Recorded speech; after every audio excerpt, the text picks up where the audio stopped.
Hi everyone, and welcome to my channel. Have you ever been to Milan? Follow me as I travel there to find out how to make an Italian Christmas classic, Panettone. So Panettone means a big but small loaf of bread? That makes perfect sense, right? And while the first Panettone dates back to at least the late 1500s, it only became the inevitable Christmas sweet in all Italian homes during the course of the last century, when they started producing it on industrial scale. That's also when Panettone became as tall and fluffy as we know it today. It takes up to 2 or more days to make proper modern-day panettone, but I'm going to shorten the procedure so it takes about 12 hours, most of which is waiting time, don't worry. So let's start from the Biga, which is a pre-fermentation dough.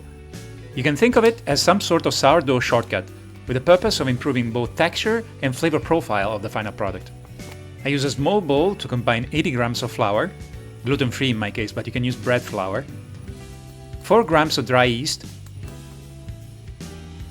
10 grams of sugar, and 80 milliliters of milk.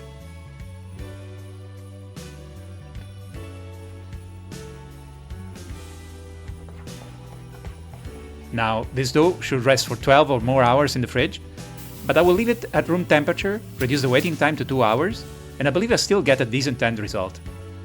So here I am, 2 hours later, back to my Biga, which has risen quite a bit.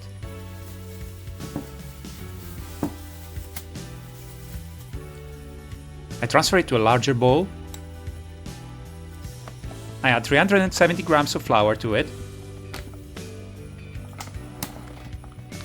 Also 100 grams of sugar. Another 3 grams of dry yeast. 2 egg yolks. 1 whole egg. 100 grams of room temperature butter. And 180 milliliters of water. I go in with a hand mixer for about 10 minutes. You can of course use a stand mixer too, and I have one. I simply find this little one more practical most of the times, maybe because I only need to wash the blades after using it. The dough is now ready to rest for 4 hours at room temperature. In the meantime, I also soak 120 grams of raisins in cold water, so they will be soft when I need them for the final preparation. It's been 4 hours and the dough has risen quite a lot. So now let's add 50 grams of sugar, about a teaspoon of vanilla extract, then the zest of 1 orange, being careful not to grate in also the white part or pith.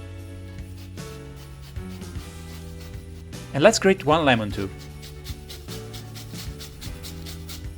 Next, 20 grams of room temperature butter, 1 egg yolk, 1 whole egg, about half a teaspoon of salt, and 100 grams of flour. I work the dough again with my hand mixer to incorporate the flour for another 5 to 10 minutes. Now I can add the raisins and 60 grams of candied orange peel, but I'm not using the hand mixer this time, or I might smash some of the raisins. A lot of people, including myself until a few years ago, prefer panettone without candied peel, so feel free to omit it. Also, a lot of other fillings have popped up in recent years, from chocolate chips to custard, pistachio cream, and so on, and I'm sure I'm going to try one of them next year. I transfer the dough to this typical panettone mold, making sure it fills it evenly.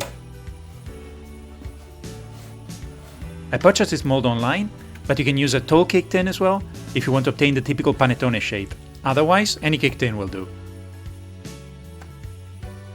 For one last time, I set the dough to proof. This time, I place it in the oven after preheating it at around 30 degrees centigrade. And here it is. After 2 hours, our panettone has doubled in size and is ready to be baked. While I wait for the oven to reach 160 degrees centigrade, I score a cross on top of the panettone with a sharp knife and place a tiny bit of butter right in its middle. The cross, apart from its religious significance, is also supposed to allow the dough to rise more evenly when baking, while the butter should make the crust softer and tastier. It typically takes 50 to 60 minutes to bake, but I always test that the cake is done by inserting a toothpick or a skewer into it. If it comes out dry, I can take the cake out of the oven. As soon as it's cooled down enough to handle, I pierce it from one side to the other with 2 skewers, and let it cool down upside down, so as to avoid condensation on the bottom and to make sure it keeps its shape.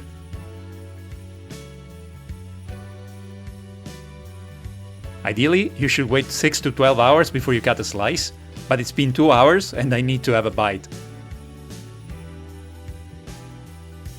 Well, check out how soft it is.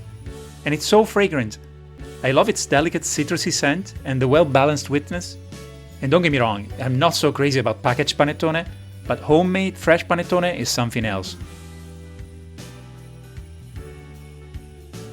And it's so satisfying even to look at, knowing you made it.